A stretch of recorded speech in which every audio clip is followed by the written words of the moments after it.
नमस्कार। मैं Dhananjay Kumar the public India में आपका स्वागत है। संसद के सत्र का दूसरा दिन भी हंगामे की भेंट चढ़ गया और विपक्ष मांग करता रहा कि एसआईआर पे पहले चर्चा किया जाए। क्योंकि एसआईआर जो हो रहा है, आप एसआईआर पे बात नहीं करना चाहते हैं तो चुनाव सुधार पे बात कीजिए। लेकिन बीजेपी बात करने को तैयार नहीं। बीजेपी क्यों बात करे? बीजेपी सरकार में है, मोदी जी उसके पास, मोदी जी जैसे महान व्यक्तित्व क्या प्रधानमंत्री उनके पास। देश पूरा हिंदूमय हो गया है, हर कोई को पहले हिंदू राष्ट्र चाहिए, उनको ऐसा लग रहा है। पूरा मीडिया उनके हाथ में है, जो चाहे कर सकते हैं। पिछले 11 साल से तो वही हो रहा है। कल भी मैंने बात की थी कि पिछले 11 सालों में देश में बस एक चर्चा है, वो है हिंदू राष्ट्र, मुसलमानों के खिलाफ नफरत। और अब देखिए नई चर्चा शुरू हो गई। आज हम आपका ध्यान उस तरफ आकर्षित कराना चाहते हैं। और हालांकि ये चर्चा चलने लगी है पिछले कुछ दिनों से। अडानी जी का अखबार है, आप जानते ही हैं। अखबार का चैनल है, कहिए अखबार का चैनल है, एनडीटीवी इंडिया, जो कभी देश का बेहतरीन चैनल हुआ करता था। अभी सरकार का सबसे बड़ा भोमा यही है। भोमा मतलब हमारे यहाँ कहते हैं लाउड स्पीकर को।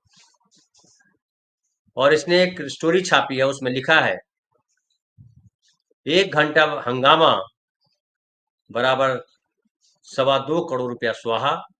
संसद में आज भी वही कहानी, जाने हंगामे और नारेबाजी से जनता को कितना नुकसान हुआ। ये बता रहे हैं कि जनता को कितना, मतलब देश को कितना नुकसान हुआ इस हंगामे से। और ये पूरी रिपोर्ट पेश की है और उसमें है कि पिछले सत्र में भी यही हुआ था। मॉनसून सत्र जो था, कम उत्पादकता, ज्यादा हंगामा। और लिखा है इसने, चैनल की वेबसाइट पे है कि संसद का शीतकालीन सत्र शुरू होते ही हंगामा मच गया।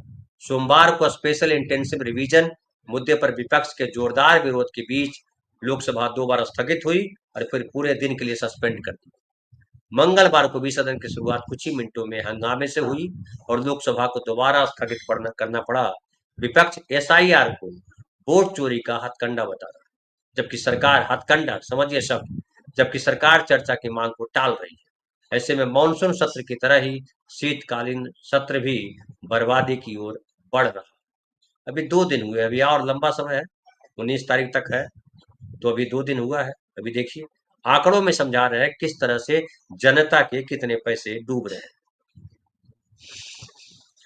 अब इसमें है कि 2012 में पूर्व संसदीय कार्य मंत्री जो पवन बंसल थे, तब आपको पता है मनमोहन सिंह की सरकार थी, उन्होंने एक बयान दिया था जिसमें बताया था कि सत्र के दौरान लोकसभा को 1 मिनट चलाने पर 2.5 लाख रुपए का खर्च आता है, जबकि राज्यसभा को चलाने पर प्रति मिनट 1.25 लाख रुपया। राज्यसभा को चलाने पर 1.25 लाख रुपया, क्योंकि वहां सांसद कम है, और लोकसभा को चलाने पर 2.5 लाख रुपया, लगभग दुगना। दुगना लगभग क्या, दुगना भी होता है। इस तरह लोकसभा में हर घंटे कुल 1.5 करोड़ और राज्यसभा में हर घंटे कुल 75 लाख रुपया का खर्च आता है। इस तरह लोकसभा में अब तक 133 करोड़ 35 लाख और राज्यसभा में 57 करोड़ रुपए देश के बर्बाद हो गए। लेकिन ये तब की बात है जब 2012, आज तो और ज्यादा खर्च हो गया। 2012 की तुलना में आप देखिए, 2012 में डॉलर के मुकाबले रुपया कहाँ था, आज कहाँ है। आज जो है सबसे निचले स्तर पर रुपया है, 89 रुपए के करीब, 89 रुपए 77 पैसा। और आप समझ लीजिए कि ये प्रधानमंत्री जी ने क्या कहा था, आपको याद है? नरेंद्र मोदी जी ने कहा था कि जब रुपया डूबता है तो देश की प्रतिष्ठा डूबती है, प्रधानमंत्री की गरिमा डूबती है। लेकिन जब से नरेंद्र मोदी मोदी आए हैं, लगातार रुपया नीचे गिर रहा है। कहाँ 52 और 56 रुपया था और वहां से 89 रुपया हो गया, 90 रुपया हो गया। बहुत जल्द शतक भी मार देगा। लेकिन उस पर चर्चा नहीं होती है। प्रधानमंत्री जी कह रहे हैं कि संसद में विपक्ष ड्रामा कर रहा है। प्रधानमंत्री कह रहे हैं लोगों से कि मौसम का मजा लीजिए। किस मौसम का मजा लें? जो दिल्ली में पॉल्यूशन है या दिल्ली के बाकी शहरों में? मैं तो देख रहा था कि बिहार के बेगूसराय जिस जिला में भी भारी पॉल्यूशन है। क्या पॉल्यूशन का मजा लें? क्या आम आदमी महंगाई का मजा ले? क्या आम आदमी वोटर अधिकार के लिए संघर्ष करे, अपने कागज ढूंढने का मजा ले? जब देखिए कागज ढूंढिए, जब देखिए कागज ढूंढिए। आधार कार्ड अपडेट कीजिए, पैन कार्ड अपडेट कीजिए, इसमें लिंक कीजिए, उसमें लिंक कीजिए, किसमें लिंक कीजिए, ये अब और नहीं रहा वो। देखिए आधार कार्ड क्या कहा गया था, आधार कार्ड के बारे में कहा गया था कि आधार कार्ड जो है तमाम डॉक्यूमेंट का आधार बनेगा। लेकिन अब ये क्या क्या कह रहे हैं कि आधार कार्ड सिर्फ पहचान का पत्र है, पहचान पत्र, नागरिकता का नहीं। हालांकि नागरिकता का क्या प्रमाण पत्र है? पासपोर्ट। पासपोर्ट नागरिकता प्रमाण पत्र नहीं है। पासपोर्ट ये है कि आप भारत के, जब दुनिया के दूसरे देशों में जाते हैं तो पता चलता है कि आप भारत के नागरिक के तौर पर यहाँ आए, उसको नागरिकता मान ली जाए। पासपोर्ट भी कैसे भी बन जाते हैं, पासपोर्ट बनाना कोई बहुत कठिन काम थोड़े है, वो भी बन जाता है। जिसे सुप्रीम कोर्ट के चीफ जस्टिस ने कहा ही था। चीफ जस्टिस तब हालांकि नहीं थे, अभी चीफ जस्टिस है। जब एसआईआर पे सुनवाई कर रहे थे बागची साहब और सूर्यकांत, सूर्यकांत जो अभी चीफ जस्टिस ऑफ इंडिया है, उन्होंने क्या कहा था कि कौन सा डॉक्यूमेंट है जो नकली नहीं बनता? बेहद सही बात कही थी। कोई भी डॉक्यूमेंट बना सकते हैं आप, क्योंकि डॉक्यूमेंट बनाने का आधार क्या है, कैसे डॉक्यूमेंट बनते हैं। मैं थोड़ी सी आज वापस उस पर चर्चा करना चाहता हूँ, फिर आऊंगा पैसे की बर्बादी का नैरेटिव क्या है। दरअसल किसी भी डॉक्यूमेंट बनाने के लिए आपको 10th का सर्टिफिकेट, अगर पढ़े लिखे हैं तो 10वीं का सर्टिफिकेट दीजिए।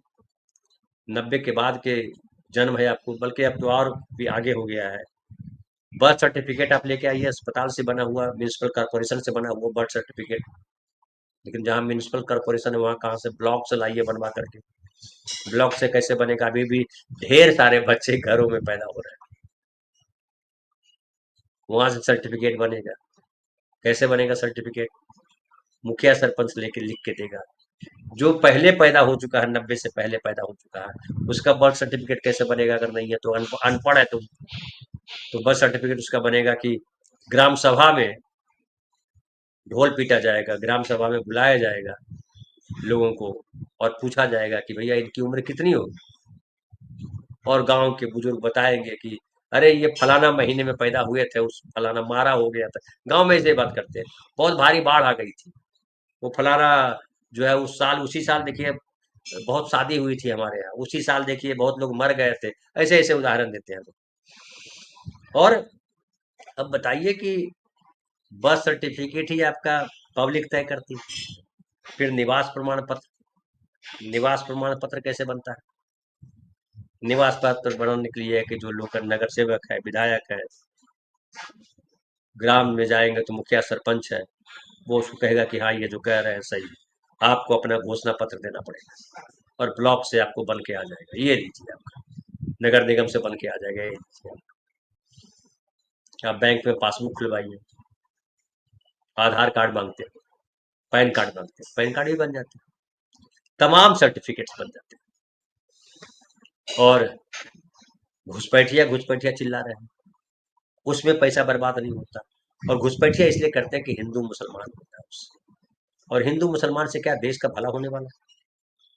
जिस तरह से हिंदू मुसलमान कर दिया गया है, अगर समझिए 20 से 25 करोड़ के आसपास, या ज्यादा ही बल्कि है, 20% के आसपास कहा जाता है मुस्लिम है, तो 20 से 25 करोड़ के बीच में मुसलमान है, तो सबसे बैर करके हम रह सकते हैं देश में?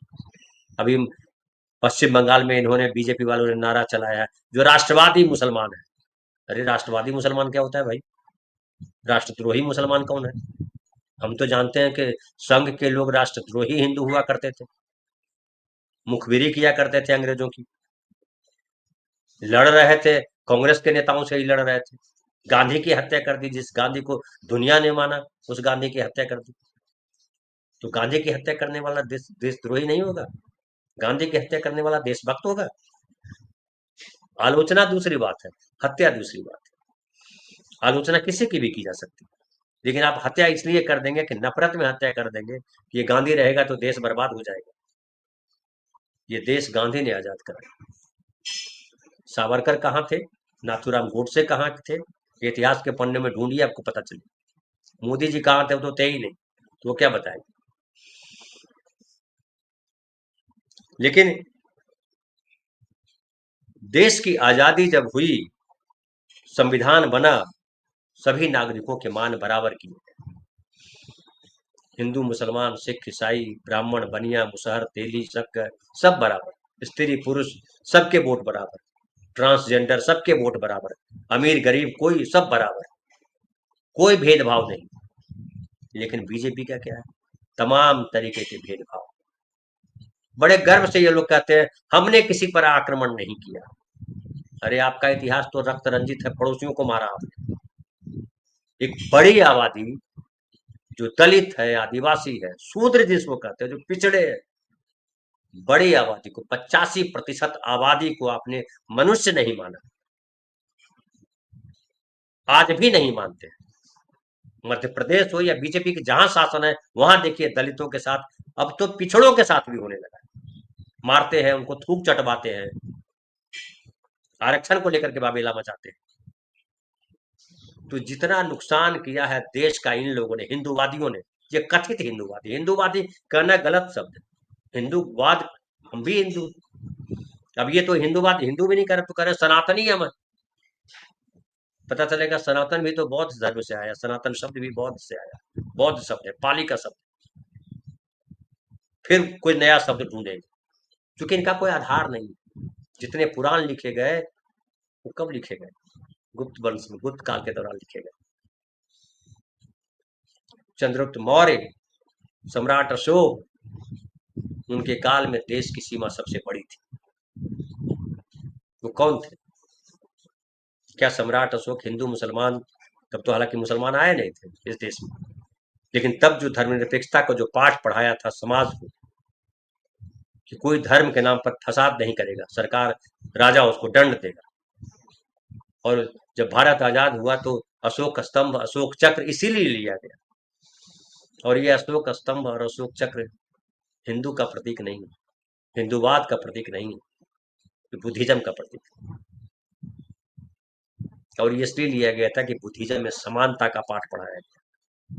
वहां वर्ण भेद नहीं है, वहां जाति भेद नहीं है, वहां किसी तरीके का भेद नहीं, सब समान है, मनुष्य है, समान है। समानता, इसलिए हमारे संविधान में समानता को महत्वपूर्ण दर्जा दिया गया। न्याय, स्वतंत्रता, समता और भाईचारा, ये सारे शब्द बुद्धिज्म से आए। लेकिन हिंदुइज्म में अगर आप पढ़ते हैं तो आप देख लीजिए, आज भी वो उसका है। सब आप याद कीजिए, दासी प्रथा, देवदासी प्रथा क्या थी? आप याद कीजिए, त्रावणकोर का राजा क्या करता था? शूद्रों को जो है, शूद्रों की महिलाओं को स्तन ढकने पे टैक्स देना पड़ता था। इतनी नीचता। डोला प्रथा थी वहां उत्तर प्रदेश, उत्तर भारत में। कोई भी स्त्री जो शूद्र और दूसरे समाज की लड़की होगी, शादी करके जब जा रही होगी, तो बारात लेकर के, दुल्हन जो लेकर के जा रही है बारात, वो बारात जो है दुल्हन को राजा साहब की हवेली में भेजेगा और बाहर इंतजार करेगा, सुबह दुल्हन आएगी। क्या था ये? ढेर सारी कुप्रथाओं को अंग्रेजों ने खत्म किया, ढेर सारी कुप्रथाओं को मुगलों ने खत्म किया, ढेर सारी कुप्रथाएं जो है वो देश की आजादी के बाद खत्म हुई। बीजेपी उन तमाम कुप्रथाओं को फिर से थोपना चाहती है देश पर, इसलिए वो राजशाही चाहती है। लोकतंत्र उसे पसंद नहीं है बीजेपी। लोकतंत्र पसंद होता तो प्रधानमंत्री, संसद में जो बहसें होती है उसको ड्रामा नहीं कहते, वो ड्रामा का संवाद, ड्रामा नहीं है। इतने साल से संसद चल रही है, किसी प्रधानमंत्री ने कहा कि विपक्ष ड्रामा कर रहा है? खूब हंगामे हुए, याद कीजिए, नेहरू का काल हो चाहे वो राजीव गांधी का काल या मनमोहन सिंह का काल, किस समय हंगामे नहीं हुए? किस समय विपक्ष ने विरोध नहीं किया, अपनी बात को मनवाने के लिए संसद में हंगामा नहीं किया? सरकार की भूमिका क्या है? संसद चलाना सरकार का काम है। सरकार निकम्मी हो, सरकार जो है राजशाही वाली सरकार, दिमाग में कीड़ा भरा हुआ, लगे कि सबसे ज्यादा संपन्न, सबसे ज्यादा बुद्धिमान, सबसे ज्यादा देशभक्त हम ही है, तो फिर विपक्ष को जो है भाव नहीं देते हैं। और लगातार नरेंद्र मोदी जब से आए हैं, विपक्ष को जो है विलन साबित करने में लगे। और अब केवल विपक्ष की बात नहीं है, अब तो वो कह रहा है कि ये जो पैसे खर्च हो रहे हैं, संसद चल रही है तो पैसे खर्च हो रहे हैं। किसका पैसा? किस लिए संसद चल रही है? फिर तो राजता ही चाहिए। राजा साहब जो चाहे करे। राजा भी देश के लिए, अपने राज्य के लिए करता था। राजा से बड़ा देशभक्त कौन होगा? हमारे देश में 562 रियासतें थी, जिसको सरदार वल्लभ भाई पटेल ने की अगुवाई में वो सारे रजवाड़े देश बने, शामिल हुए भारतवर्ष में। क्यों शामिल किया गया? शामिल इसलिए किया गया था कि हम सब मिलजुल करके रहेंगे, भारत महान राष्ट्र बनाएंगे, अपने हिसाब से राज। हिंद स्वराज पढ़िए गांधी की किताब। हम अपना शासन करेंगे, मिनिमम गवर्नेंस होगा। मिनिमम गवर्नेंस का मतलब क्या होता है? कि जो कलेक्टिव अधिकार है उसका फिर डिस्ट्रीब्यूशन होगा और व्यक्ति तक वो अधिकार जाएगा। लेकिन ये तो विपक्ष का अधिकार भी छीन लिया, संसद के अधिकार छीन लिए। अदालतों में भी वही चल रहा है, यूनिवर्सिटियों में वही चल रहा है। जो हम चाहेंगे वो पढ़ाएंगे, जो हम चाहेंगे करेंगे। और आप पूरे देश को पीछे ले जा रहे हैं। तो ये जो नैरेटिव चलाया जा रहा है खर्चे का, फिर चलाया जाएगा कि चुनाव में बहुत खर्चा हो रहा है। अब देखिए, वन नेशन वन इलेक्शन किया जा रहा है। क्यों भाई? खर्च बहुत ज्यादा हो जाता है। कुतर्क। मध्यावधि चुनाव नहीं होता है? मध्यावधि चुनाव नहीं हो सकता है? और ये सारे चुनावी प्रक्रिया है। जो वोट देने का अधिकार है, सबसे इंपॉर्टेंट है वोट देने का अधिकार। सबसे इंपॉर्टेंट है चुनाव, कि हम अच्छा करें या बुरा करें, हम सब मिल बैठ करके करें। और जब नहीं होता तो बहुमत का आधार पर। बहुमत में भी हम विपक्ष साथ रहेंगे और विपक्ष आपत्ति करेंगे कि ये गलत हो रहा है, इसको आप ठीक कीजिए। विपक्ष की बात को आपको सुनना पड़ेगा। लेकिन नरेंद्र मोदी विपक्ष की बात को सुनना गवारा नहीं करते। मणिपुर नहीं जाएंगे, मेरा मन। और मणिपुर पर जब सवाल उठाएंगे विपक्ष के लोग, तो ये गीत गाएंगे कि 1955 में क्या हुआ, 1964 में क्या हुआ। क्या हुआ तब की? आप पूरी बात करिए, आप आधी अधूरी बातें करते हैं। और अभी देखिए, लाया जा रहा है उनको, पुतिन साहब आ रहे हैं, ढिंडोरा पीटा जा रहा है। हथियारों की बड़ी डील, रक्षा सौदे की बड़ी डील, और चीन पाकिस्तान घबराया। अरे चीन पाकिस्तान क्यों घबराएगा? कोई पहली बार हम डील कर रहे हैं रूस के साथ? सोवियत संघ के साथ हमारा पुराना रिश्ता है। सोवियत संघ ने कई बार हमारी मदद की। 1971 का वार तो याद ही कर लीजिए। यहाँ तो आपको हेल्प भी नहीं किया। क्या किया जब ऑपरेशन सिंदूर कर रहे थे तो? लेकिन नैरेटिव करना है, नैरेटिव बनाते हैं। नरेंद्र मोदी की सरकार, जो कल बहुमत की सरकार थी, 400 पार जाने की बात कर रहे थे, 240 पे आकर सिमट गए। और वो कह रहे हैं मैं टिप दूंगा कैसे जीता जाए। अरे आप तो पहले बहुमत साबित करके दिखाओ। तो ये जो है पूरा का पूरा नैरेटिव चलाया जा रहा है कि किस तरह से लोकतंत्र को खत्म किया जाए, तानाशाही लाई जाए, वन पार्टी सरकार बनाई जाए। और ये लाल कीड़े करते रहते हैं कम्युनिस्टों को। वही इनका गुरु है, उसी से ये सीखते हैं, रास्ते अपनाते हैं, उसी का करते हैं, वही अराजकता वाला काम। लेकिन रास्ते अपनाते हैं। कम्युनिस्टों में क्या है कि वो गरीब आदमी की पहले चिंता करता है कम्युनिस्ट। ये सबसे पहले अमीर की चिंता करते हैं, गरीब इनकी चिंता में कहीं है नहीं। गरीब को जूठा पत्तल फेंक दो, वो चाटता रहेगा। यही इनकी परिभाषा है। ब्राह्मणवाद में क्या है? यही तो है।